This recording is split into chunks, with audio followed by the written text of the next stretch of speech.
Cleopatra, ancient political mastermind. Hey guys, tonight we begin with the remarkable life and reign of Cleopatra VII, the last pharaoh of Egypt who turned being outnumbered, outsmarted, and constantly underestimated into a masterclass on how to manipulate world superpowers while wearing eyeliner that could cut glass. So before you get comfortable, just remember that this woman convinced Julius Caesar and Mark Antony to risk their entire careers for her. And she did it all without Instagram or a PR team. Now, dim the lights. Maybe grab some wine if you're feeling historically appropriate. And let's dive into the story of a woman who made seducing world leaders look like a Tuesday afternoon hobby, while simultaneously running one of the richest civilizations on Earth. The birth of a political weapon. Cleopatra's story doesn't start with destiny. It starts with a family tree that looks like it was designed by someone who really didn't understand genetics.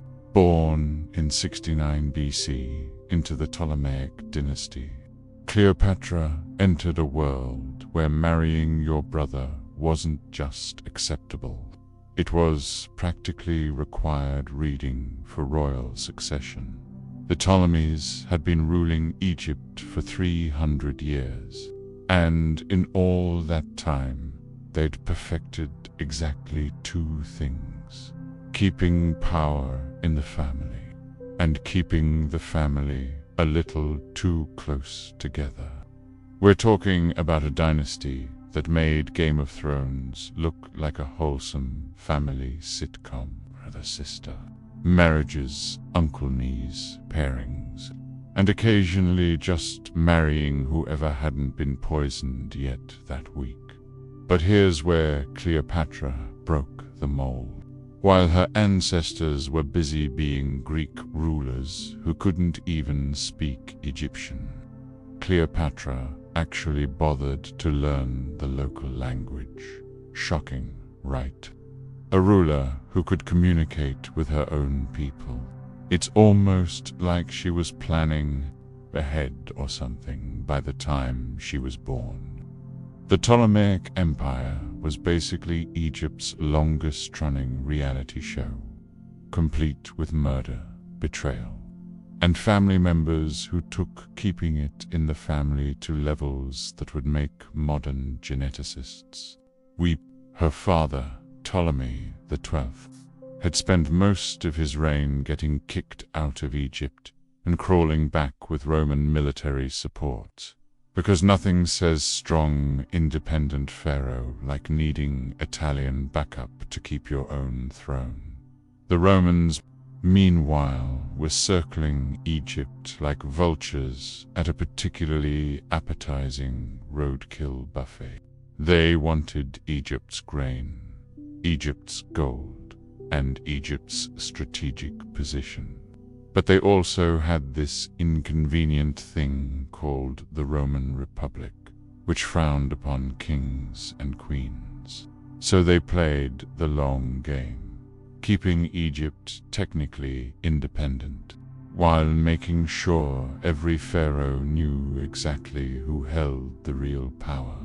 Into this political minefield stepped young Cleopatra, who apparently took one look at the situation and thought, you know what this needs?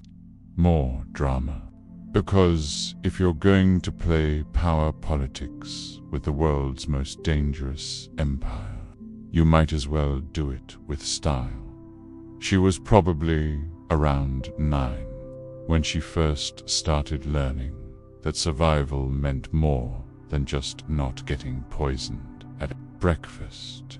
It meant understanding that Egypt was caught between tradition and innovation, independence and dependency, and that the only way to navigate those waters was to become smarter, faster, and more ruthless than everyone else in the room. Most royal children get bedtime stories about princesses and happy endings. Cleopatra got bedtime stories about relatives who forgot to watch their backs and ended up decorating the palace floors in creative new ways. It was like growing up in a cross between Downton Abbey and a slasher film, except with more gold jewelry, and fewer proper British accents. By her teens, she'd mastered Greek, Egyptian, Latin, and probably several other languages, because when you're planning to seduce world leaders, it helps to sweet-talk them in their native tongue. She studied mathematics, philosophy, rhetoric, and the fine art of making political alliances that didn't end with mysterious poisoning incidents. But the real education came from watching her father grovel to Rome, while maintaining the fiction that Egypt was still a proud, independent kingdom. She learned that power was about perception, that weakness was deadly, and that sometimes the best way to maintain control was to make everyone else think they were in charge. Because here's the thing about Cleopatra that everyone gets wrong. She wasn't some ancient seductress who relied on beauty and bedroom skills to manipulate men. She was a political genius who happened to be operating in a world where women had exactly two career options: marriage or death. So she took option 3, rewrite the rules entirely. The sibling rivalry from hell. When Ptolemy XII died in 51 BC, he left the throne to Cleopatra and her younger brother Ptolemy XIII, because apparently he thought what Egypt really needed was more family dysfunction. The will specified that they should rule together, which in Ptolemaic terms meant try not to murder each other immediately. Cleopatra was around 18, Ptolemy XIII was about 10, and their marriage was probably the most awkward wedding ceremony in ancient history. Imagine walking down the aisle to marry your little brother while your advisors whisper about which one of you they're planning to poison first. It's like a fairy tale. If fairy tales were written by people with serious trust issues and a concerning amount of access to arsenic. But Cleopatra had zero intention of sharing power with a preteen, related or not. She quickly established herself as the senior partner in this political marriage, making decisions, issuing decrees, and generally acting like someone who actually understood how to run a country. Revolutionary concept, really. Ptolemy's advisors, however, had different ideas. They looked at this situation and thought, you know what would be great? If we could control a 10-year-old pharaoh instead of dealing with his opinionated older sister. So they started whispering in young Ptolemy's ear about how real pharaohs don't let their wives boss them around, even if those wives happen to be significantly more competent. The inevitable power struggle that followed was like watching a political chess match between a grandmaster and someone who's still figuring out which piece is the horsey. Cleopatra had intelligence, charisma, political instincts. Ptolemy XIII had advisors who really wanted to run Egypt themselves, and figured a child pharaoh was their best shot. By 48 BC, the tension had escalated into full civil war, because nothing resolves family disputes quite like military conflict. Cleopatra found herself on the losing side of this particular sibling rivalry. which meant it was time for the ancient equivalent of "I'm telling Mom." Except Mom was dead, and the alternative was fleeing the country. So Cleopatra did what any self-respecting pharaoh would do when faced with domestic rebellion. She packed up her supporters and headed to Syria to gather an army. Because if you're going to fight your little brother for control of one of the world's richest kingdoms, you probably want to bring some backup. The thing about Cleopatra that her enemies consistently underestimated was her ability to think 3 steps ahead.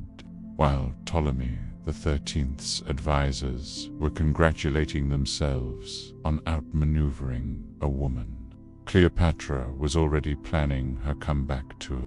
She spent months in exile building alliances, gathering resources, and probably practicing the speech she'd give when she inevitably returned to reclaim her throne. Meanwhile, back in Alexandria, Ptolemy XIII's advisors were discovering that running Egypt was significantly more complicated than they'd anticipated. Turns out, knowing how to manipulate a child, Pharaoh doesn't automatically qualify you to manage international trade, maintain diplomatic relationships, or prevent the kingdom from sliding into economic chaos. But Cleopatra wasn't just planning a simple military campaign to retake Egypt. She was planning something much more ambitious, a complete political revolution that would establish her as the sole ruler of Egypt, while simultaneously solving her Roman problem. She just needed the right opportunity. And in 48 BC, opportunity came sailing into Alexandria harbor in the form of Julius Caesar, who was chasing his rival Pompey and probably wasn't expecting to get caught up in a Ptolemaic family drama. But Cleopatra saw him coming and thought, perfect time to turn this civil war into a geopolitical masterpiece. The stage was set for one of history's most famous political seductions. Except it wasn't really about seduction at all. It was about a brilliant young queen who realized that sometimes the best way to defeat your enemies is to make friends with someone even more powerful than they are. The Caesar Gambit. Julius Caesar arrived in Alexandria in 48 BC, chasing Pompey, and probably expecting a quiet pit stop to resupply before continuing his conquest tour of the Mediterranean. Instead, he walked into the ancient world's messiest family feud and immediately became the most important piece on Cleopatra's political chessboard. Now, here's where the Hollywood version and the historical reality start to diverge dramatically. Popular culture wants you to believe that Cleopatra seduced Caesar with her otherworldly beauty and mystical feminine wiles. The actual story is much more interesting. She convinced one of Rome's most powerful generals to risk his career by demonstrating that she was the smartest person in the room. The famous rolled up in a carpet story. That wasn't some elaborate striptease. That was a military-grade infiltration plan. Cleopatra needed to get to Caesar without going through Ptolemy XIII's guards, who had a vested interest in keeping the siblings apart. So she had herself smuggled into Caesar's quarters like the world's most dangerous piece of luggage. Imagine Caesar's surprise when his evening delivery turned out to be the exiled pharaoh of Egypt, who immediately launched into what was probably the most consequential business pitch in ancient history. She didn't bat her eyelashes and ask for help. She laid out a comprehensive political strategy that would benefit Rome, stabilize Egypt, and eliminate Caesar's enemies all in one elegant package. Caesar was 52, had conquered most of the known world, and thought he'd seen every political maneuver in the book. Then this 21-year-old queen walked into his room and essentially said, "Hi, I'm Cleopatra. I have a proposition that will make you richer, more powerful, and solve several of your current problems. Also, my brother's advisors are idiots who can't run a kingdom properly." And Caesar, who was nobody's fool, took one look at the situation and realized he was dealing with someone who could be a valuable ally rather than just another client ruler begging for Roman protection. Cleopatra wasn't asking him to conquer Egypt for her. She was offering him a partnership that would give Rome everything it wanted while keeping Egypt technically independent. The relationship that developed between them was less epic romance and more mutually beneficial political alliance with excellent personal chemistry. They were both pragmatists who understood power, both intellectuals who enjoyed strategic thinking, and both people who were willing to take enormous risks for potentially enormous rewards. When Caesar decided to support Cleopatra's claim to the throne, he wasn't thinking with his heart or any other organs. He was making a calculated decision that Cleopatra was more likely to be a stable, reliable partner than her brother and his scheming advisors. Plus, she spoke Latin, understood Roman politics, and demonstrated the kind of strategic thinking that made for effective diplomacy. The military campaign that followed was essentially Caesar helping Cleopatra mop the floor with her opposition, while making it look like a legitimate intervention to restore order. Ptolemy the 13th's advisors, who had been so confident about their ability to outmaneuver a woman, suddenly found themselves facing the Roman legions and realized they might have miscalculated slightly.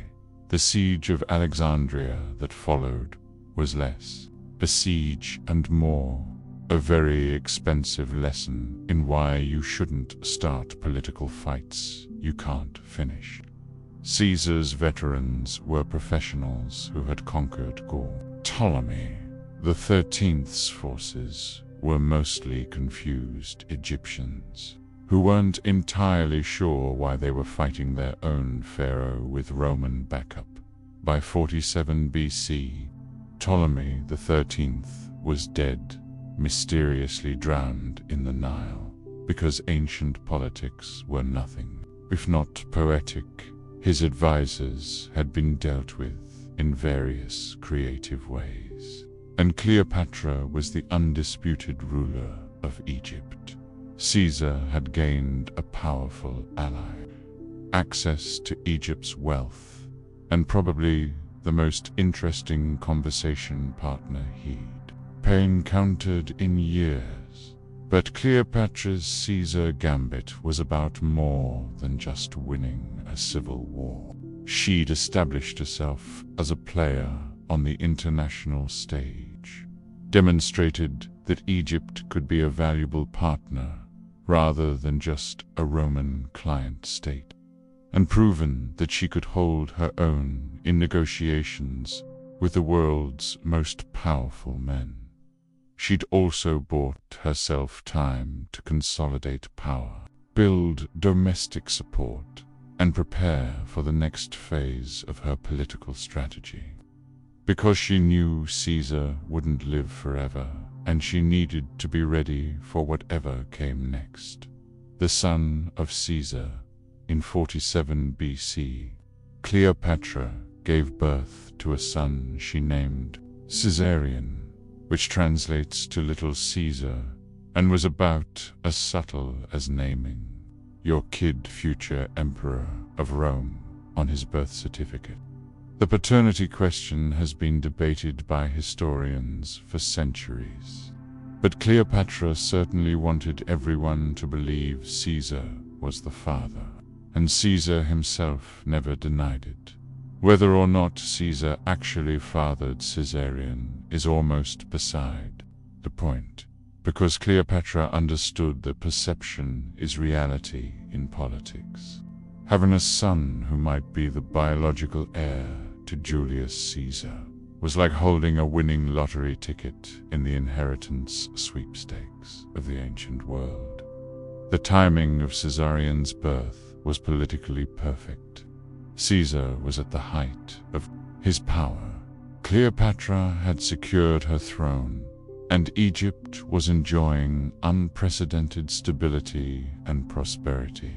A potential Roman heir born to the Pharaoh of Egypt represented the ultimate merger between the two most powerful entities in the Mediterranean. But Cleopatra wasn't content to simply be the mother of Caesar's possible son. She wanted to be Caesar's partner, Egypt's queen, and the architect of a new kind of political alliance that would benefit both Rome and Egypt. Caesarion was important, but he was also insurance policy rather than her entire strategy. Caesar, for his part, seemed genuinely fond of both Cleopatra and her son. He brought them to Rome in 46 BC, installed them in a villa across the Tiber, and made no secret of their relationship. This wasn't some hidden affair conducted in shadowy corners. This was a deliberate political statement about the future of Roman-Egyptian relations. Roman society, however, was less enthusiastic about their pharaoh houseguest. The Roman Republic had very strong feelings about kings and queens, mostly involving sharp objects and public executions. Having an actual monarch living in luxury in their capital city was exactly the kind of thing that made Republican senators nervous. Cleopatra, meanwhile, was conducting what amounted to a diplomatic charm offensive. She hosted elaborate parties, funded public works, and generally demonstrated that Egyptian wealth could be very beneficial for Roman interests. She was essentially running a 3-year advertisement for the advantages of Roman-Egyptian cooperation. She also used her time in Rome to study Roman politics up close, learning about the Senate, the people, the military, and all the various factions that were constantly scheming against each other. Knowledge that would prove extremely valuable when she found herself dealing with Caesar's successors. But the Roman arrangement came to an abrupt end on the Ides of March, 44 BC, when Caesar was assassinated by senators who decided that his relationship with Cleopatra was just one more sign that he was becoming too much like a king. Ironically, their solution to the problem of Caesar's growing power was to murder him, which led directly to the collapse of the Roman Republic they claimed to be protecting. Cleopatra, suddenly finding herself in a city full of people who had just murdered. Her powerful ally decided that Rome had become an unhealthy environment for herself and her son. She packed up and returned to Egypt faster than you could say political assassination, taking with her detailed knowledge of Roman politics and a very clear understanding of what happened to foreign monarchs who overstayed their welcome. Back in Egypt, she faced the challenge of maintaining her kingdom's independence while Rome tore itself apart in civil wars between Caesar's assassins, his supporters, and various ambitious generals who thought this might be their chance to become the next Caesar. But Cleopatra had learned valuable lessons from her Caesar gambit. She knew that Egypt's survival depended on picking the right side in Rome's internal conflicts, that personal relationships with Roman leaders could translate into political advantages, and that she needed to be prepared to adapt quickly when the political landscape shifted. Caesarion, meanwhile, was being raised as the potential heir to both Egypt and Rome, a living symbol of the alliance between the two powers, and a constant reminder to Rome that Egypt was not just another conquered territory to be administered by governors and tax collectors. The Antony alliance. By 41 BC, the Roman world had been carved up between Caesar's successors, and Cleopatra found herself dealing with Mark Antony, who controlled the eastern half of the Roman territories and had the kind of ego that made Caesar look modest. Antony summoned Cleopatra to meet him in Tarsus, probably expecting the usual tribute-paying, knee-bending performance that client rulers typically provided. Instead, Cleopatra showed up to their first meeting dressed as Aphrodite, sailing up the river on a golden barge with purple sails, silver oars, and enough theatrical flair to make Broadway jealous. This wasn't submission. This was a power play designed to demonstrate that the Pharaoh of Egypt was nobody's client ruler. The famous meeting on the Golden Barge was Cleopatra's way of establishing the terms of their relationship before they even started negotiating. She wasn't coming to him as a supplicant. She was arriving as an equal, a goddess meeting a mortal, a queen honoring a general with her presence.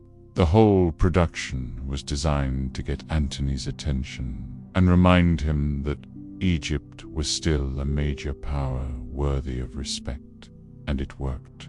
Antony, who had seen plenty of royal groveling in his time, was apparently impressed by the sheer audacity.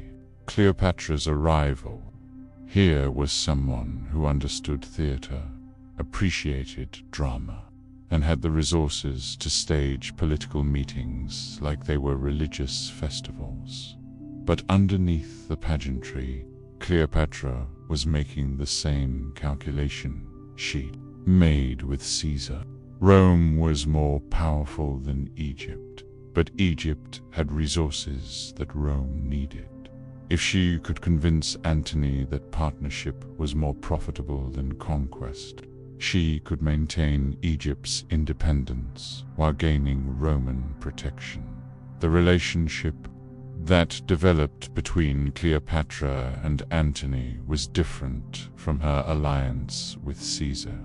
Where Caesar had been a calculating politician who appreciated intelligent conversation, Antony was more emotional, more dramatic, and more susceptible to flattery.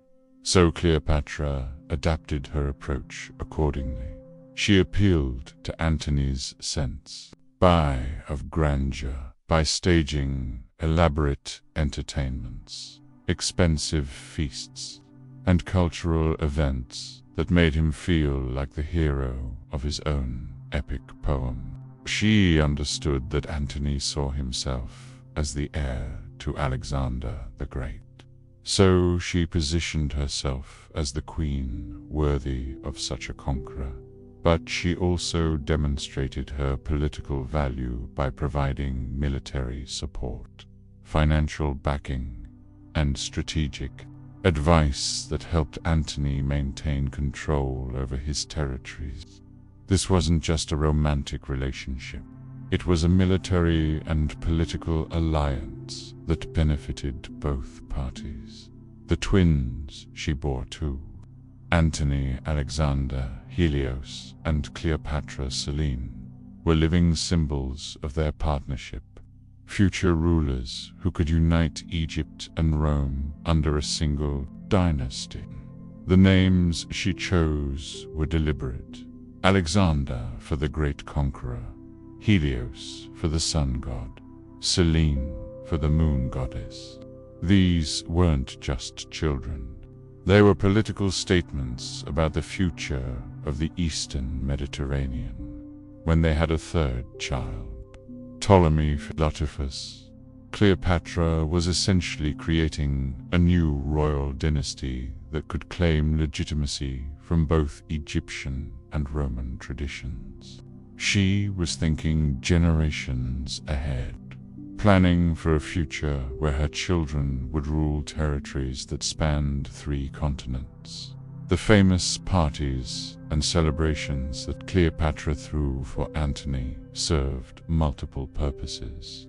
They demonstrated Egypt's wealth, showcased its cultural sophistication, and created an atmosphere where political negotiations could happen in a relaxed, friendly environment. When you're trying to convince someone to risk their career for you, it helps if they're having a really good time. But Cleopatra never let Antony forget that she was the pharaoh of Egypt, not his mistress or subordinate.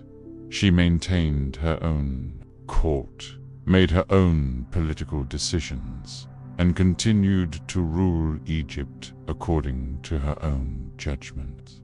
Their alliance was between equals, not between a Roman master and an Egyptian client.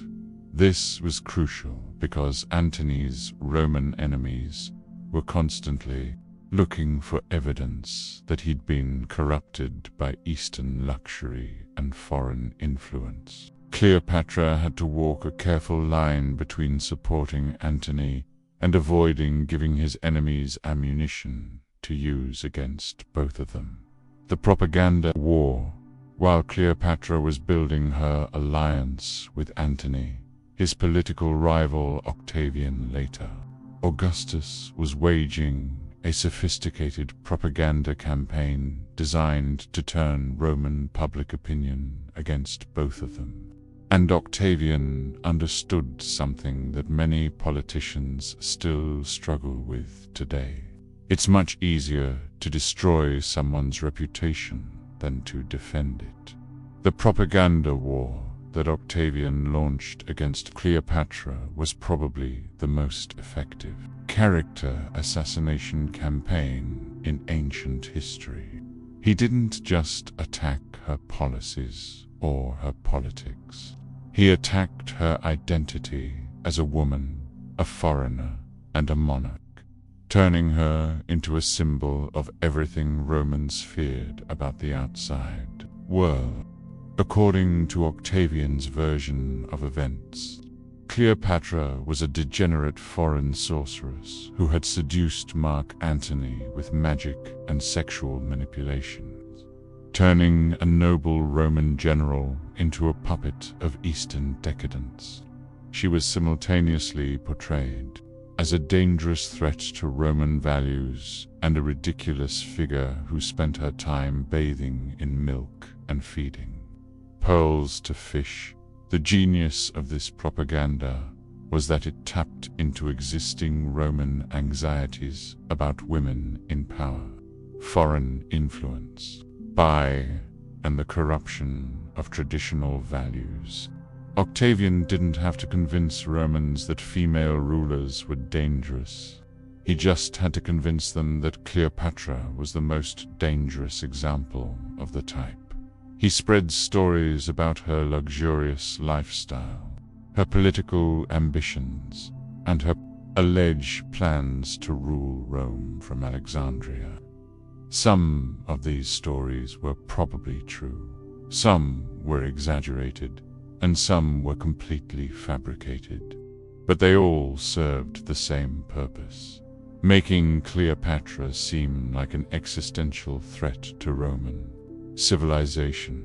The sexual component of the propaganda was particularly effective because it allowed Octavian to attack Antony's masculinity while simultaneously portraying Cleopatra as a manipulative seductress.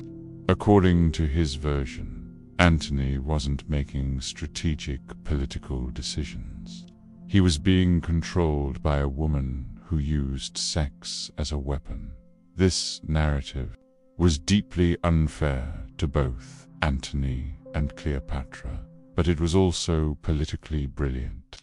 It gave Romans a simple explanation for complex political events, a clear villain to blame for civil war, and a righteous cause to rally behind when Octavian eventually declared war.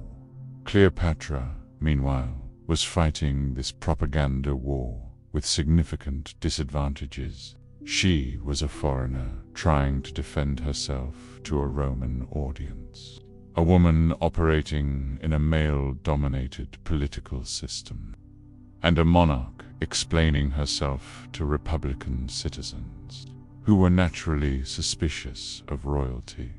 She tried to counter Octavian's narrative by emphasizing her role as Egypt's legitimate ruler, her contributions to Roman military campaigns, and her vision of a partnership between Egypt and Rome that would benefit both civilizations. But reasonable political arguments are rarely as effective as scandalous stories about foreign queens and corrupted generals. The propaganda war also revealed the fundamental contradiction in Cleopatra's position. She needed Roman support to maintain Egypt's independence, but seeking that support made her vulnerable to accusations that she was manipulating Roman politics for her own benefit. There was no way to win this argument because the premise was rigged against her. Octavian's propaganda campaign was so successful that it shaped how Cleopatra was remembered for centuries afterward. The image of the seductive, dangerous queen became the standard version of her story, overshadowing her actual achievements as a ruler and political strategist. But the propaganda war also demonstrated something important about Cleopatra's political skills. The fact that Octavian felt the need to spend years destroying her reputation suggests that he recognized her as a serious threat. You don't launch character assassination campaigns against irrelevant opponents. The donations of Alexandria in 34 BC.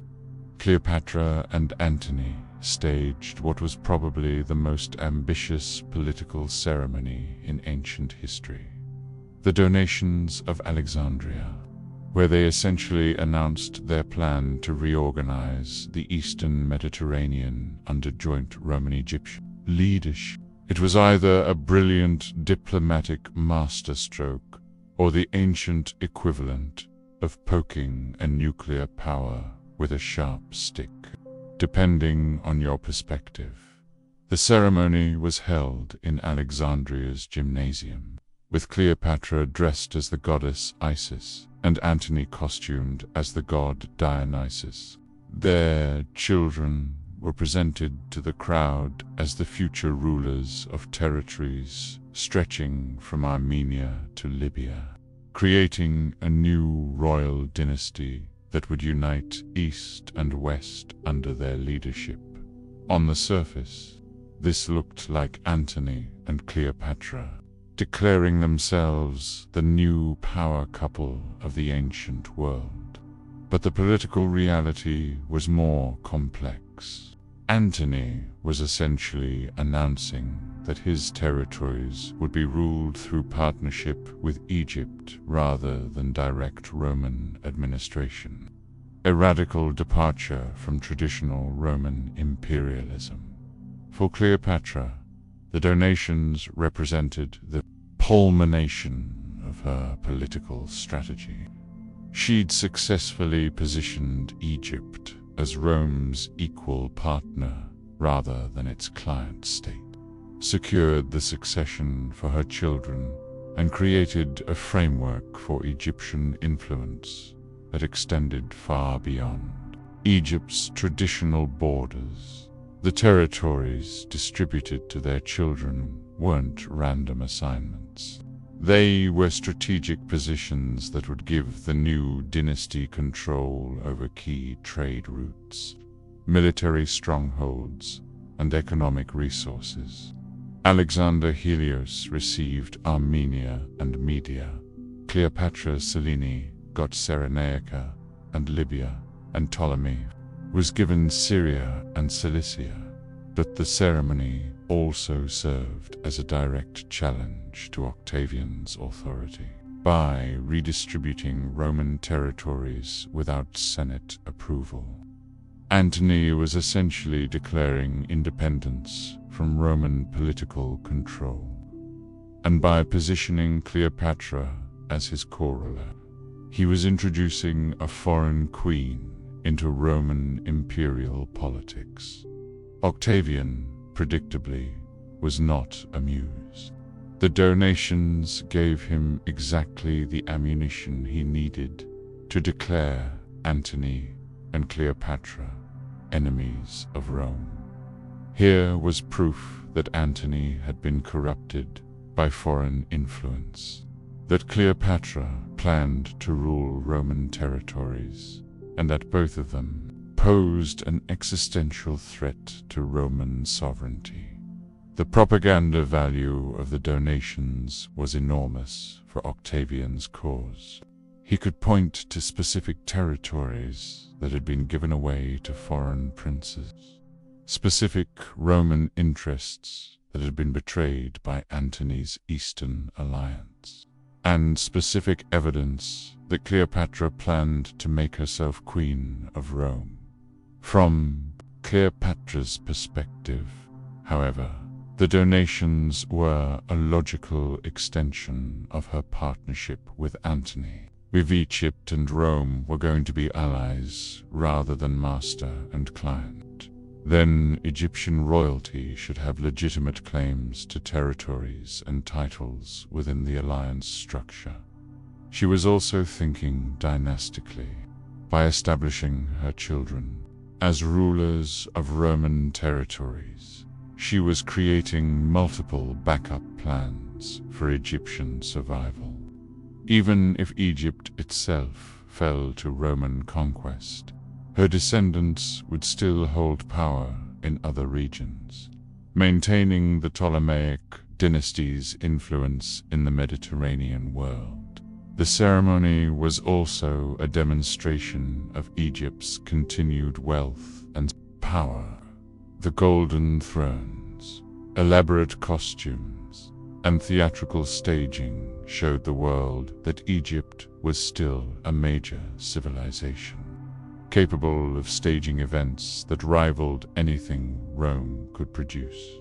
But the donations also represented a massive political miscalculation. Antony and Cleopatra had overestimated their ability to present a fait accompli to Roman public opinion and underestimated Octavian's skill at turning their success into a weapon against them.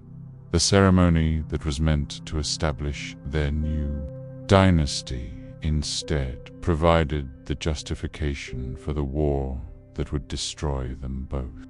Sometimes in politics, winning the argument is less important than understanding what your enemies need to hear to justify attacking you. The final gamble. By 32 BC, the political situation had deteriorated to the point where war between Octavian and Antony was inevitable. Cleopatra found herself in the position of having to choose between abandoning her Roman alliance or risking everything in a military confrontation with the future emperor of Rome. Characteristically, she chose to double down. The decision to fight rather than negotiate was probably influenced by several factors. First, Cleopatra understood that Octavian's propaganda campaign had made her a symbol of foreign threat to Roman values, which meant that compromise was unlikely to preserve Egyptian independence. Second, she and Antony had significant military advantages, including naval superiority and the wealth to fund a prolonged campaign. But most importantly, Cleopatra recognized that this was her last chance to establish Egypt as Rome's equal partner. If she backed down now, Egypt would inevitably become a Roman province, and the Ptolemaic dynasty would end with her. Better to risk everything for the possibility of victory than to accept certain defeat through submission. The military campaign that followed revealed both Cleopatra's strategic thinking and the limitations of her position. She contributed a substantial fleet to the joint forces, provided funding for the war effort, and actively participated in strategic planning. This wasn't a case of a woman hiding behind male protection. She was a full partner in the military alliance. The naval battle of Actium in 31 BC became the decisive confrontation, and it was here that Cleopatra made the choice that would define her legacy. When the battle turned against them, she withdrew her fleet from the fighting, either as part of a planned retreat or as a strategic decision to preserve Egyptian naval power for future conflicts.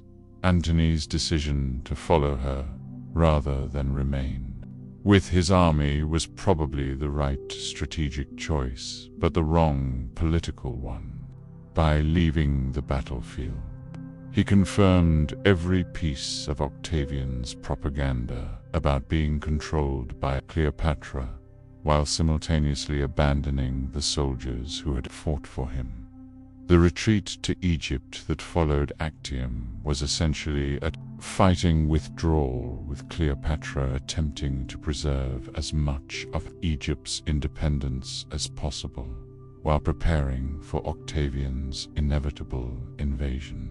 She negotiated with various parties, attempted to secure escape routes for her children, and even explored the possibility of relocating the Egyptian court to India. But she also continued to resist. When Octavian demanded her surrender, she responded to it with counter-offers that would have preserved some form of Egyptian autonomy. Even facing inevitable defeat, she was still trying to negotiate a settlement that would protect her kingdom and her dynasty. The final year of her reign demonstrated the same political intelligence that had characterized her entire career. She understood that defeat was likely, but she refused to accept it as inevitable until she had exhausted every possible alternative. And when alternatives ran out, she chose death over the humiliation of being paraded through Rome as a conquered queen. The suicide that ended her life was her final political act, denying Octavian the propaganda victory of displaying the defeated pharaoh in his triumph, while ensuring that she would be remembered as Egypt's last independent ruler, rather than Rome's most famous prisoner. The legacy of the last pharaoh, Cleopatra's death in 30 BC, marked the end of Ptolemaic Egypt and the beginning of Roman rule that would last for centuries. But her political legacy extends far beyond the military defeat that ended her reign, because she had fundamentally changed how Rome thought about imperial relationships and how client states could maintain dignity while acknowledging superior power. The model of partnership that she had tried to establish with Caesar and Antony became, in modified form, the template for Roman imperial administration. Later emperors would govern through local elites, respect existing cultural traditions, and allow client rulers to maintain ceremonial dignity while acknowledging Roman supremacy. Her approach to cultural identity also influenced imperial policy. Cleopatra had demonstrated that effective rule required understanding local traditions, speaking local languages, and respecting indigenous customs. Roman governors who ignored these lessons typically faced rebellions and administrative failures. The propaganda war that Octavian had waged against her also established patterns that would repeat throughout Roman history. Foreign queens, powerful women, and cultural outsiders would repeatedly be portrayed as threats to Roman values, using many of the same techniques that had been so effective against Cleopatra. But perhaps most importantly, Cleopatra had proven that political intelligence, strategic thinking, and diplomatic skill could allow smaller powers to compete with superpowers, at least temporarily. Her 20-year reign demonstrated that clever leadership could extend independence far beyond what military strength alone would have permitted. The Roman Empire that emerged from the civil wars was significantly different from the Roman Republic that had first encountered Cleopatra. It was more centralized, more autocratic, and more willing to incorporate foreign elements into its administrative structure. Some of these changes reflected lessons learned from dealing with rulers like Cleopatra, who had proven that cooperation was often more effective than conquest. The romantic legend that developed around Cleopatra in later centuries obscured but never completely erased the historical record of her political achievement. Even the most dramatic retellings of her story acknowledged that she had been a formidable opponent who required Rome's full attention to defeat. Modern archaeology and historical research have increasingly revealed that sophistication of Ptolemaic Egypt under Cleopatra's rule. Alexandria remained a center of learning and commerce. Egyptian agriculture continued to feed the Mediterranean world, and the administrative systems she maintained provided the foundation for centuries of Roman governance. Her children's fates reflected both the success and failure of her dynastic strategy. Caesarion was executed as a potential threat to Augustus, but Cleopatra Selene survived to become Queen of Mauritania, maintaining Ptolemaic bloodline and some degree of royal authority in North Africa. The cultural impact of her reign extended throughout the Hellenistic world, where her example influenced how other rulers approached relationships with Rome and how they balanced independence with accommodation to superior power. And ultimately, Cleopatra succeeded in her primary objective. She ensured that Egypt's last pharaoh would be remembered as a ruler rather than a victim, as someone who had shaped events rather than merely endured them, and as a political actor worthy of respect from both allies and enemies. The woman behind the crown, strip away the propaganda, the Hollywood glamour, and the romantic mythology, And what emerges is the portrait of a ruler who understood that survival required constant adaptation, that power was about perception as much as reality, and that effective leadership meant taking calculated risks, while always having backup plans. Cleopatra's daily routine as pharaoh involved the same administrative challenges that faced any ruler of a major civilization: managing complex bureaucracy, balancing competing interests, maintaining military forces, and ensuring economic prosperity. The difference was that she had to do all of this while navigating the political minefield of Roman imperial expansion.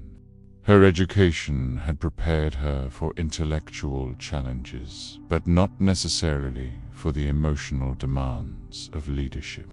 She learned to compartmentalize personal relationships and political necessities, to make decisions that affected millions of people, and to accept responsibility for consequences that extended far beyond her own lifetime. The loneliness of absolute power was probably particularly acute for someone in her position. She couldn't fully trust her advisors because they had their own interests, couldn't rely on family members because they were potential rivals, and couldn't confide in foreign allies because they might become enemies. Her relationships with Caesar and Antony were probably the closest she could come to partnerships between equals. But even those were fundamentally shaped by the political context that brought them together. The personal affection was real, but it existed within a framework of mutual benefit and strategic necessity. The psychological pressure of maintaining multiple personas, pharaoh to her subjects, partner to Roman leaders, mother to future rulers, and goddess to religious followers, would have been enormous. She had to be confident enough to negotiate with world conquerors, while humble enough to maintain domestic support, ruthless enough to eliminate threats, while merciful enough to inspire loyalty. Her intellectual capabilities were probably her greatest asset and her heaviest burden. She understood the political situation clearly enough to see all the ways things could go wrong, which meant living with constant awareness that every decision could trigger consequences she couldn't control. The responsibility for Egypt's future weighed on every choice she made. She wasn't just gambling with her own life and position. She was determining whether one of humanity's oldest civilizations would maintain its independence or become another Roman province administered by foreign governors. Her maternal instincts were constantly in conflict with her political responsibilities. Protecting her children meant ensuring their legitimacy and preparing them for leadership, but it also meant using them as political symbols and potentially putting them at risk. If her strategies failed, the cultural burden of being pharaoh added another layer of complexity. She was expected to embody thousands of years of Egyptian tradition while adapting to rapidly changing political realities. The gods expected traditional observances. The people expected effective governance. The Romans expected practical cooperation. Her gender complicated every aspect of her rule in ways that male pharaohs never had to consider. She had to be strong enough to command respect, while feminine enough to avoid threatening male egos, intelligent enough to outmaneuver opponents, while careful not to appear too clever for her own good. The constant performance required for effective monarchy probably exalted her in ways that few people could understand. Every public appearance was a political statement. Every conversation was potentially recorded by hostile observers, and every expression had to be calculated for its impact on domestic and foreign audiences. And through it all, she maintained the dignity and composure that effective leadership required, even when facing military defeat, political isolation, and the prospect of seeing everything she'd worked for destroyed by forces beyond her control. The woman behind the crown was probably someone who understood that greatness came with a price. That power required sacrifices that most people couldn't comprehend, and that history would judge her not by her intentions, but by her results. The Alexandria experiment, one aspect of Cleopatra's reign that often gets overshadowed by the Roman drama, is her domestic policy and the remarkable cultural renaissance that occurred in Alexandria during her rule. While she was busy playing geopolitical chess with Caesar and Antony, she was also running one of the ancient world's most sophisticated civilizations. Alexandria, under Cleopatra, was like a combination of Silicon Valley, Harvard, and Las Vegas rolled into one impossibly cosmopolitan city. The famous library and museum continued to attract scholars from across the Mediterranean, but Cleopatra expanded their mission beyond pure research to include practical applications that would strengthen Egypt's economy and military capabilities. She funded engineering projects that improved agricultural efficiency, sponsored medical research that advanced understanding of anatomy and disease, and supported technological innovations that enhanced everything from shipbuilding to textile production. This wasn't just royal patronage of the arts. It was a systematic investment in human capital that made Egypt more competitive in an increasingly dangerous world. The city's cultural diversity was both a strength and a challenge. Greeks, Egyptians, Jews, Romans, Syrians, and dozens of other ethnic groups lived and worked together in Alexandria, creating a cosmopolitan atmosphere that was unmatched anywhere else in the ancient world. But managing this diversity required careful attention to religious sensitivities, economic opportunities, and political representation. Cleopatra's approach to governing this multicultural metropolis demonstrated her political sophistication. She participated in Egyptian religious ceremonies while maintaining Greek cultural traditions, supported Jewish communities while appeasing pagan sensibilities, and encouraged Roman immigration while preserving Alexandrian independence. The economic policies she implemented were remarkably modern in their complexity. She maintained state monopolies on key industries while encouraging private enterprise in others, regulated currency exchange while promoting international trade, and invested royal revenues in infrastructure projects that generated long-term economic growth. Her agricultural policies were particularly innovative. Egypt's grain production fed much of the Mediterranean world, but Cleopatra understood that food security was also military security. She invested in irrigation systems, crop diversification, and storage facilities that could sustain Egypt through droughts, military campaigns, or trade disruptions. The administrative efficiency of Ptolemaic Egypt under her rule was legendary even among Romans, who prided themselves on governmental organizations. Tax collection was systematic but not oppressive. Legal disputes were resolved through established procedures, and public services functioned reliably enough to support a population that probably exceeded 3 million people. She also understood the importance of public relations in domestic governance.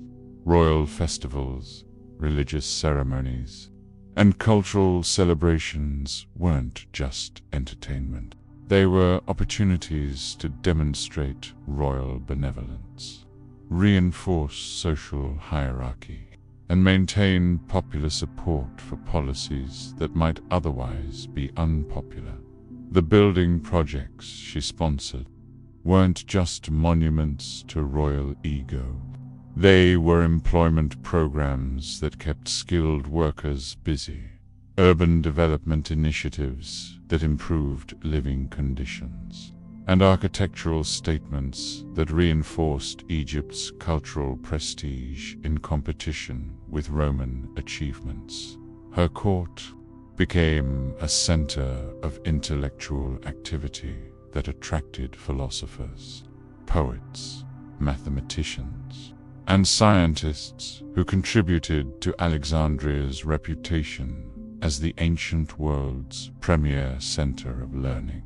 But she also ensured that this intellectual activity served practical purposes that strengthened Egyptian capabilities. The diplomatic facilities she maintained in Alexandria hosted representatives from kingdoms and city-states throughout the Mediterranean, making her capital a center of international communication that provided intelligence about political developments while facilitating trade relationships that benefited Egyptian merchants. And throughout all of this domestic activity, she maintained the religious observances that legitimized pharaonic authority, while adapting ancient traditions to contemporary political realities. She was simultaneously a Hellenistic queen, an Egyptian goddess, and a Mediterranean politician, balancing multiple identities with remarkable skill.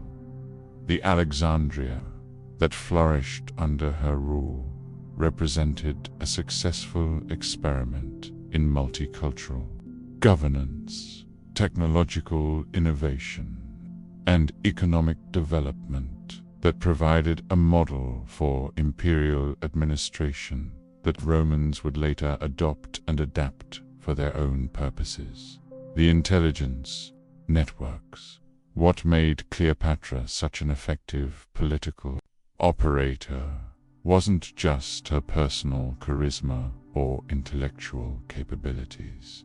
It was her sophisticated understanding of information as power and her systematic approach to gathering intelligence about threats, opportunities, and potential allies throughout the Mediterranean world. The intelligence networks that served Ptolemaic Egypt were probably more extensive and better organized than anything Rome possessed at the time. Egyptian merchants, diplomats, scholars, and religious pilgrims provided a constant stream of information about political developments, military preparations, economic conditions, and social tensions in every major city from Antioch to Marseille. Alexandria's position as a center of international trade meant that information flowed through the city along with goods and people. Cleopatra's agents could monitor shipping schedules to track military movements, analyze grain prices to predict political instability, and observe diplomatic traffic to anticipate policy changes in foreign capitals. She also inherited and expanded the Ptolemaic tradition of maintaining detailed records about everything from tax collections to religious festivals. This bureaucratic obsession with documentation meant that Egyptian administrators could quickly access historical precedents, identify patterns in political behavior, and make informed predictions about how different groups would respond to policy changes. The cultural diversity of Alexandria provided natural cover for intelligence operations. Egyptian agents could pose as merchants in Roman markets, scholars in Greek academies, or pilgrims at religious sites throughout the region. Their activities appeared routine because they were routine. The difference was that they were also systematically gathering information for political purposes. Cleopatra's linguistic abilities were crucial to the effectiveness of these operations because she could read reports in Greek, Latin, Egyptian, and several other languages. She could personally evaluate intelligence from multiple sources without depending on translators, who might have their own agendas or might miss nuances that could affect policy decisions. The network also provided early warning about threats to Egyptian interests. When Roman generals began planning campaigns, when provincial governors started implementing new policies, or when foreign kingdoms initiated diplomatic overtures, Cleopatra often knew about these developments before they became public knowledge. This intelligence advantage was particularly valuable during her relationships with Caesar and Antony. She often arrived at negotiations with better information about Roman political situations than her Roman counterparts possessed, allowing her to structure agreements that served Egyptian interests while appearing to accommodate Roman demands. The economic intelligence that her networks provided was equally important. Egypt's prosperity depended on international trade, which meant that understanding market conditions, identifying new opportunities, and anticipating disruptions were essential for maintaining the royal revenues that funded military capabilities and diplomatic initiatives. Religious intelligence was another specialty of the Egyptian networks, because religious activities often had political implications in the ancient world. Monitoring festivals, ceremonies, and theological disputes provided insights into social tensions, political loyalties, and potential sources of instability that affect Egyptian interests. The counterintelligence capabilities that protected these operations were equally sophisticated. Egyptian security services monitored foreign agents operating in Alexandria, controlled access to sensitive information, and maintained multiple layers of verification to prevent the spread of disinformation that could influence policy decisions. But perhaps most importantly, Cleopatra understood how to use intelligence strategically rather than just tactically. She didn't just collect information. She analyzed patterns, identified long-term trends, and used her knowledge to position Egypt advantageously for political developments that might not occur for months or years. The intelligence operations that supported her reign represented one of history's most successful examples of how smaller powers can compete with superpowers through superior information, better analysis, and more strategic thinking about the relationship between knowledge and political influence. The economic mastermind Behind all the political maneuvering and romantic drama was a fundamental economic reality. Cleopatra was running one of the ancient world's most successful economies, and her ability to maintain Egypt's prosperity was what made everything else possible. Without economic strength, she couldn't have funded military campaigns, maintained diplomatic initiatives, or preserved Egyptian independence for 2 decades. Egypt under Cleopatra was essentially a command economy with market characteristics, where the state controlled key industries, while allowing private enterprise to flourish in sectors that served royal interests. This hybrid system generated enormous revenues while maintaining the flexibility needed to respond quickly to changing political and military circumstances.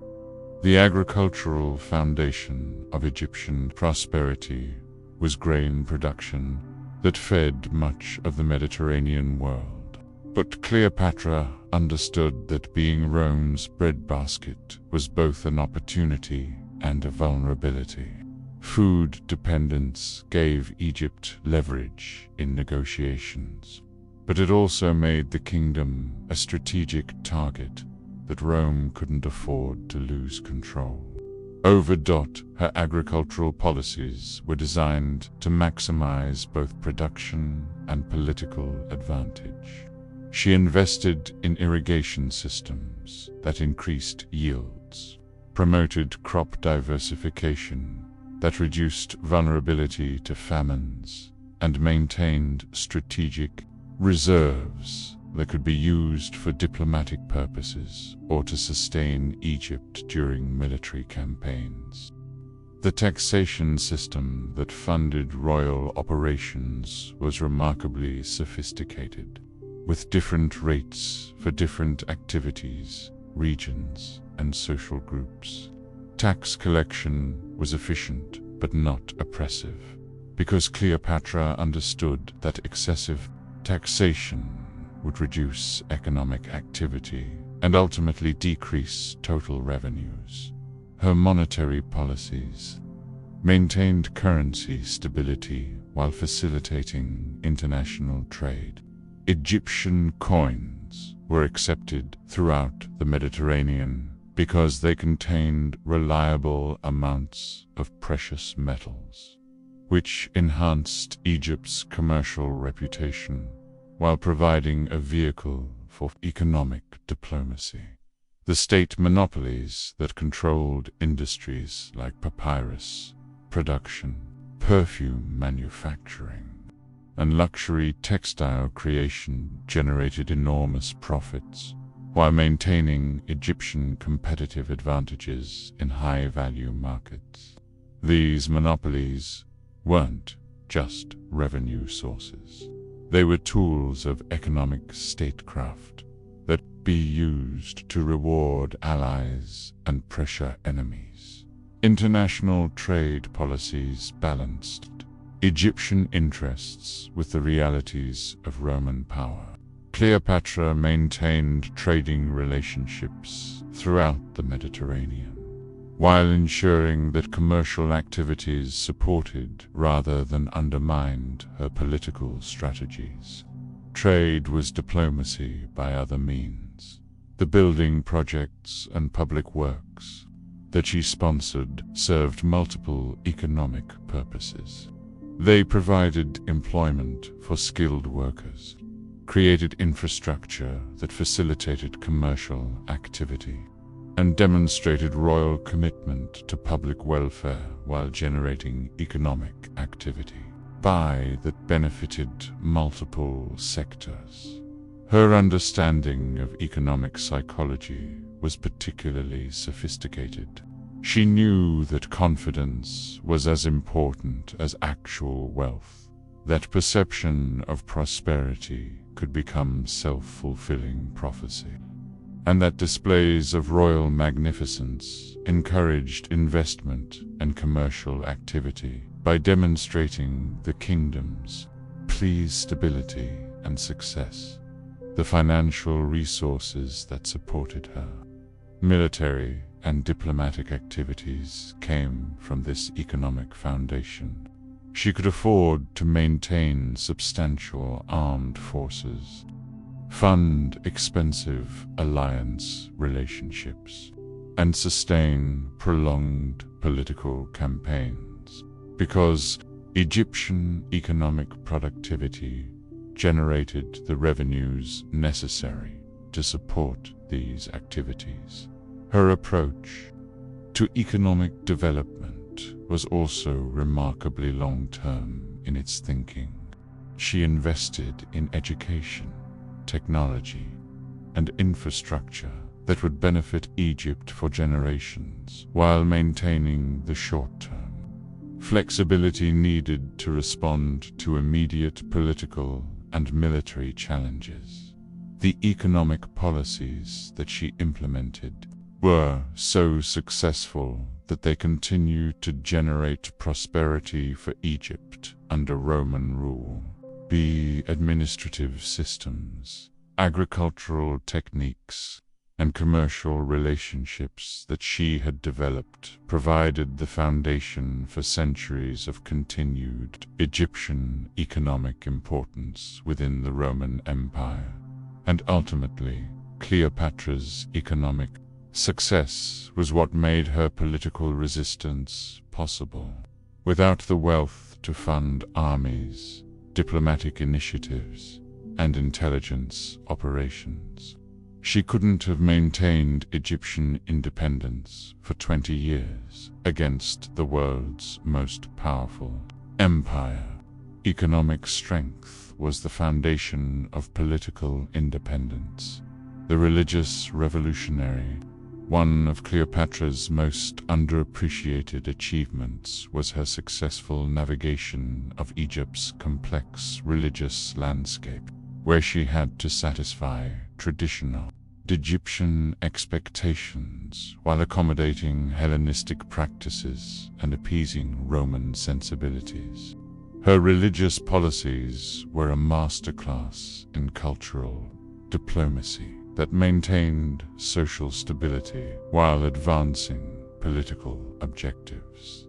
As pharaoh, Cleopatra was expected to be the living embodiment of divine authority, the earthly representative of the gods who maintained cosmic order through proper religious observance. But she was also a Hellenistic monarch ruling a multicultural kingdom where Greeks, Egyptians, Jews, and Romans all maintained different religious traditions that required accommodation. Her approach to this challenge was characteristically sophisticated. She participated fully in traditional Egyptian religious ceremonies, while presenting herself as the reincarnation of Isis, the most popular goddess in the Egyptian pantheon. This wasn't just political theater. It was a systematic effort to unify Egyptian religious sentiment behind her rule, while providing a theological framework for resistance to Roman domination. The identification with Isis was particularly brilliant, because this goddess was already popular throughout the Mediterranean world, including in Rome itself. By positioning herself as Isis incarnate, Cleopatra was appealing to religious sentiments that transcended national boundaries while emphasizing her divine authority as pharaoh. But she also maintained Greek religious traditions that were important to Alexandria's substantial Hellenistic population.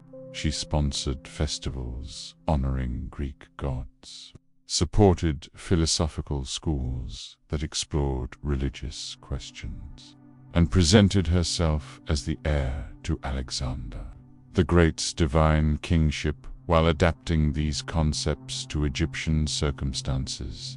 Her religious policies toward Jewish communities in Alexandria and throughout Egypt demonstrated remarkable tolerance and political sophistication. She protected Jewish religious practices, supported synagogue construction, and maintained positive relationships with Jewish leaders while avoiding the religious conflicts that plagued other Hellenistic kingdoms. The temple construction and restoration projects that she sponsored throughout Egypt served multiple purposes.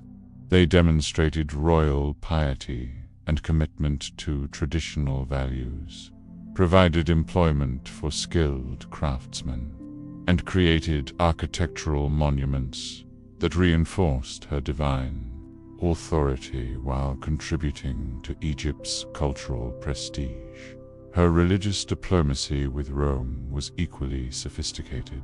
She participated in ceremonies honoring Roman gods when politically necessary, while maintaining Egyptians' religious independence and avoiding commitments that would compromise her position as pharaoh or create conflicts with domestic religious expectations. The religious festivals that she sponsored were carefully designed to reinforce social hierarchy, while providing entertainment and spiritual fulfillment for different communities. These events weren't just religious observances. They were political demonstrations that celebrated Egyptian prosperity and divine favor, while encouraging loyalty to pharaonic authority. Her approach to religious law balanced traditional practices with practical necessities. She maintained ancient precedents when they served political purposes, while adapting religious requirements to contemporary circumstances that hadn't existed when traditional laws were established. The theological innovations that emerged during her reign reflected her understanding that religious authority could support political independence. By emphasizing aspects of Egyptian religion that distinguished it from Roman practices, she was providing ideological framework for resistance to Roman cultural domination. Her relationship with the high priests who administered Egypt's major temples required careful management of competing interests. These religious leaders possessed substantial independent authority and economic resources, but they also needed royal support to maintain their positions and protect their institutions. The religious education that she provided for her children reflected her long-term thinking about dynastic succession. They were trained in Egyptian religious traditions, while remaining familiar with Greek and Roman practices, preparing them to rule multicultural populations while maintaining pharaonic legitimacy.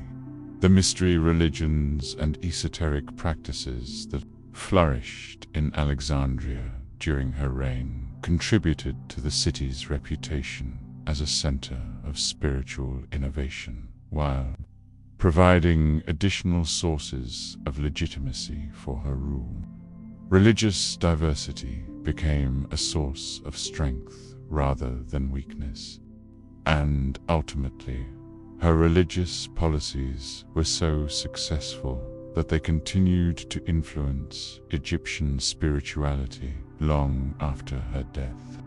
The synthesis of Egyptian, Greek, and Roman religious elements that developed during her reign provided a model for cultural accommodation that facilitated Egypt's integration into the Roman Empire while preserving distinctive Egyptian religious identity.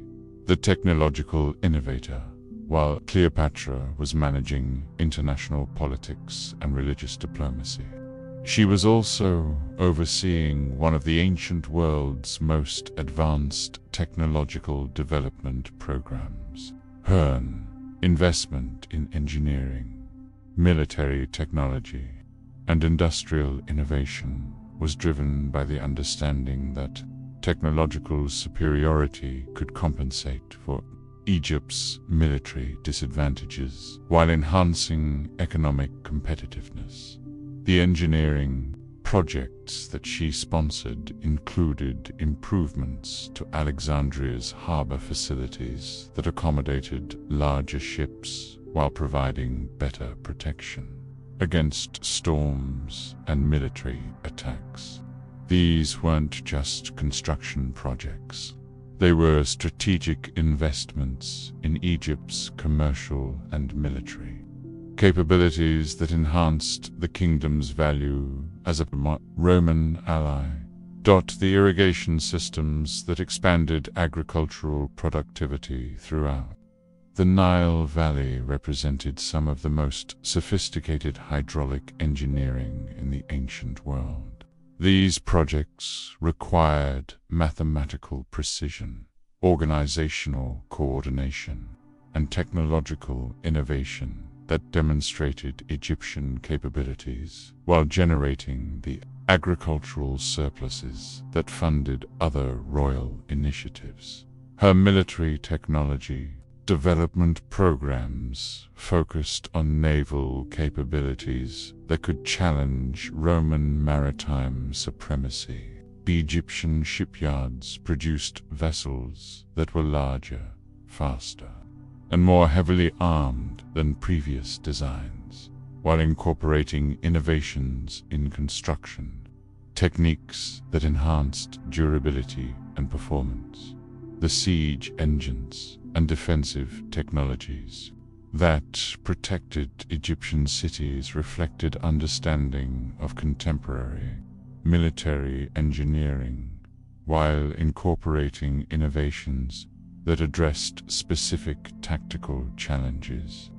These weren't just copies of Roman designs. They were original solutions to strategic problems that Egypt faced as a smaller power confronting superior enemies. The astronomical instruments and mathematical tools that supported navigation, agriculture, and engineering were probably the most advanced in the Mediterranean world.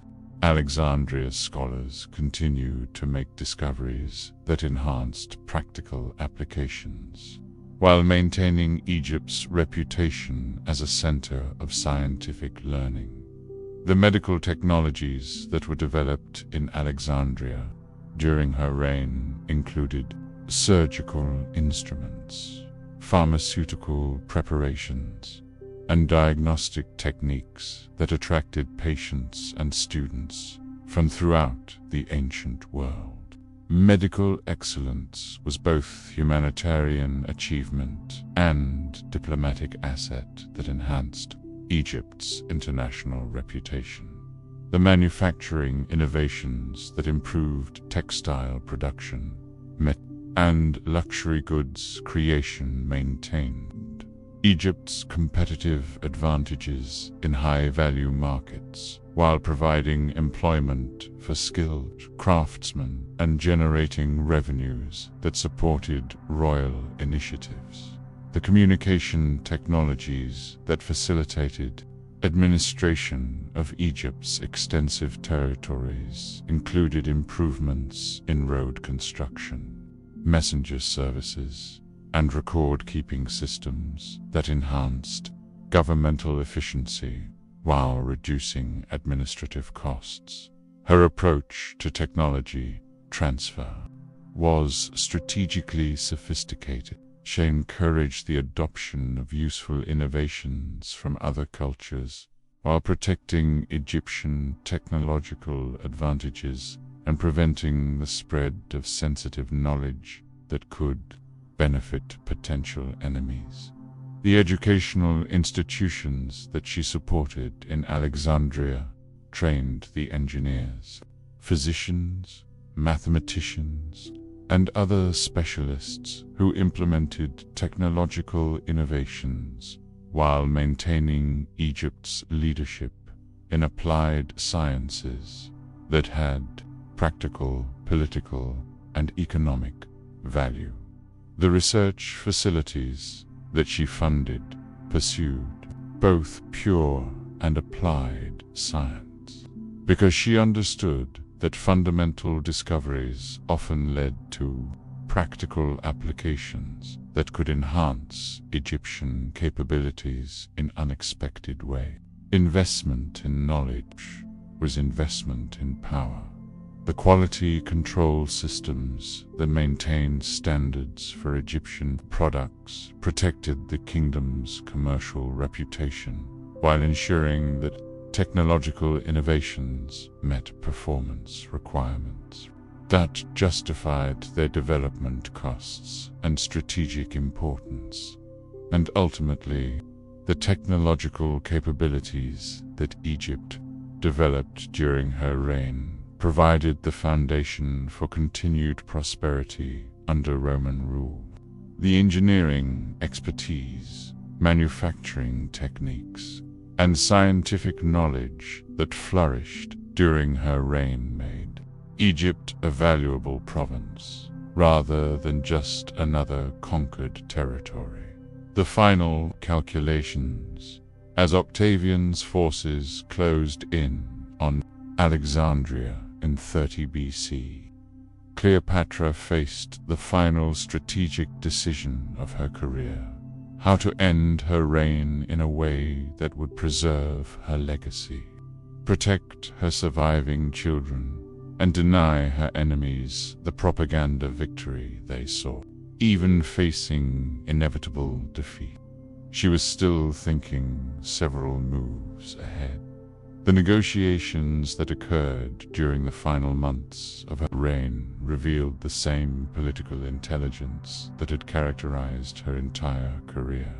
She explored every possible alternative to surrender, from relocating the Egyptian court to India to negotiating a settlement that would preserve some form of Egyptian autonomy under Roman oversight. Her conversations with Octavian's representatives demonstrated her understanding that defeat was probable but not yet certain. She continued to offer compromises that would have given Rome everything it wanted, while preserving minimal dignity for Egypt and safety for her children, showing that she was willing to accept personal humiliation if it would serve larger strategic purposes. The treasure negotiations that dominated the final discussions weren't just about personal wealth. They were about Egypt's future economic prospects under Roman rule. Cleopatra was trying to ensure that Egyptian resources would be used for Egyptian benefit rather than simply extracted for Roman purposes. Her preparations for potential escape routes showed characteristic thoroughness.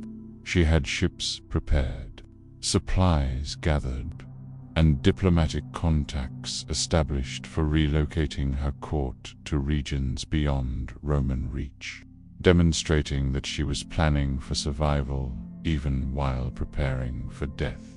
The psychological warfare that she conducted during these final months was designed to maximize the political cost of Roman victory while maintaining Egyptian morale. She presented herself as the defender of Egyptian independence rather than a foreign queen who had manipulated Roman politics for personal benefit. Her relationship with Antony during this period reflected the genuine partnership that had developed between them, despite the political calculations that had brought them together. They supported each other through the gradual collapse of their military position, while maintaining the dignity that effective leadership required.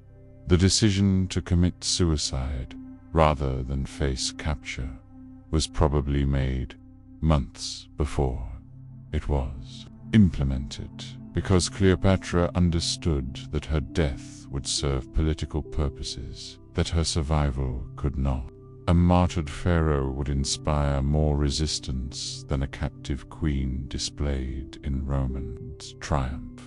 The method of suicide that she chose was designed to reinforce her identification with divine authority, while denying Romans the satisfaction of executing her. The asp bite that probably killed her was a symbol of pharaonic power that transformed her death into a religious statement about eternal authority. The arrangements she made for her children's safety reflected her maternal instincts, but also her dynastic thinking. She was trying to preserve Ptolemaic bloodline and potential future claims to Egyptian authority, while accepting that immediate resistance was impossible. The final messages that she sent to various political contacts were designed to influence how her reign would be remembered, while providing information that might benefit Egyptian interests under Roman rule. Even in death, she was thinking about Egypt's future. The staging of her death scene was a final demonstration of the theatrical political skills that had made her such an effective ruler. She died wearing royal regalia, surrounded by symbols of pharaonic authority, and in circumstances that reinforced her divine status, while denying Romans the imagery they wanted. And ultimately, her suicide achieved its intended purposes. Octavian was denied the propaganda benefits of displaying her in his triumph. Egyptian resistance to Roman rule was inspired rather than discouraged by her martyrdom, and her legacy as Egypt's last independent pharaoh was secured for posterity. The woman who had spent her career calculating political risks and strategic opportunities made her final calculation with the same intelligence and courage that had characterized her entire reign, choosing death over defeat and legend over survival. Epilogue: The Immortal Queen. 2,000 years after her death, Cleopatra VII Philippator remains one of history's most fascinating and misunderstood figures. The propaganda campaign that Octavian launched against her was so successful that it shaped her historical reputation for centuries, creating an image of the seductive foreign queen that obscured her actual achievements as a ruler and political strategist. But modern scholarship has gradually revealed the reality behind the legends. A brilliant politician who maintained Egyptian independence for 20 years against impossible odds. A cultural innovator who presided over Alexandria's golden age. And a strategic thinker who understood that survival required constant adaptation to changing circumstances. Her influence on subsequent history was more profound than her military defeat might suggest. The administrative techniques that she had perfected became models for Roman imperial governance. The cultural synthesis that flourished in Alexandria under her rule influenced Mediterranean civilization for centuries, and the economic policies that she had implemented provided the foundation for Egypt's continued prosperity. The propaganda techniques that had been used against her became standard political weapons that would be deployed against countless other targets throughout history. The combination of personal attacks, cultural stereotyping, and political demonization that Octavian had perfected against Cleopatra became a template for character assassination that remains recognizable today. her approach to international relations. As a smaller power confronting a superpower provided lessons that remain relevant in contemporary geopolitics. The strategies that she had used to leverage economic resources, cultural influence, and diplomatic relationships against superior military force continue to influence how nations navigate asymmetric power relationships. The questions about gender and authority that her reign had raised were not resolved by her death, but continued to influence political discourse for generations. Her example demonstrated both the possibilities and limitations that faced women who sought to exercise independent political authority in male-dominated societies. The cultural legacy of her reign extended far beyond politics into art, literature, philosophy, and science. The intellectual atmosphere that she had fostered in Alexandria contributed to advances in knowledge that influenced human understanding for centuries after the Roman conquest of Egypt.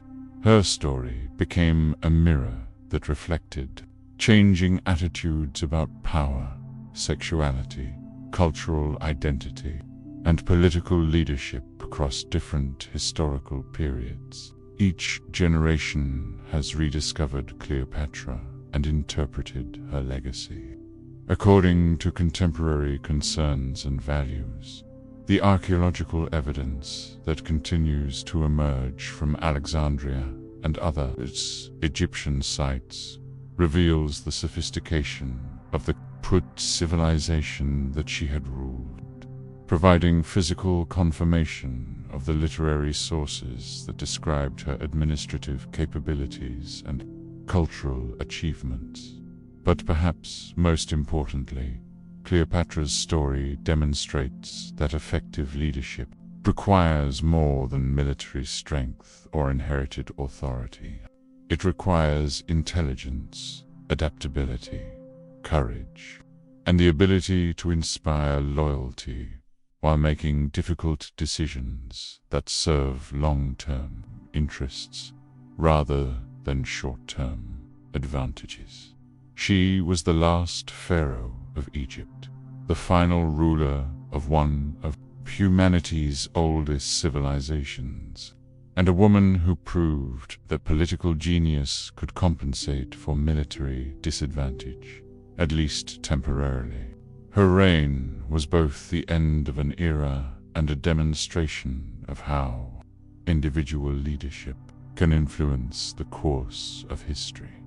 The queen, who had once claimed to be the reincarnation of Isis, achieved a different kind of immortality through the power of her story, becoming a symbol of intelligence, ambition, and resistance that continues to inspire admiration more than 2 millennia after her death. And in the end, that might be the most fitting legacy for someone who understood that politics was about perception as much as reality, that power was about influence rather than force, and that sometimes the best way to win is to make sure you're remembered as someone worth defeating.